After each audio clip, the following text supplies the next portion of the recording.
ये सिलाई करते करते ये देख रहे हैं बीच में मशीन कपड़े धागे को काट रही है। देखिए धागे को काट रही है।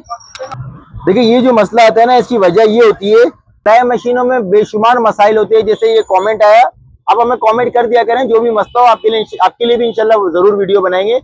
मेरी मशीन पूरी सिलाई लगाती है, मगर नीचे वाली सिलाई में कहीं कहीं पर सिर्फ एक टांका टूटा हुआ होता है। देखिए जैसे कमेंट आया कि सिलाई मशीन जो है ये चल रही है, लेकिन ये ऊपर चल तो रही होती है मशीन,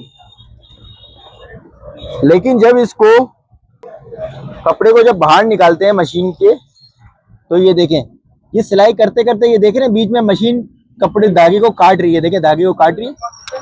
देखिए ये जो मसला आता है ना, इसकी वजह ये होती है कि जो आपकी मशीन की नीडल होती है ना, ये नीडल की नोक हो जाती है खराब, से बन जाती है धार। ये कपड़े को काट रही होती है, धागे को काट रही होती है, कपड़े को चुन कर रही होती है। तो अपने नीडल को हटा देना है,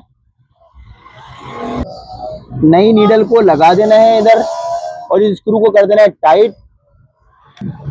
अब देखिए, अब जब ये मशीन आपकी सिलाई करेगी नीडल चेंज होने के बाद,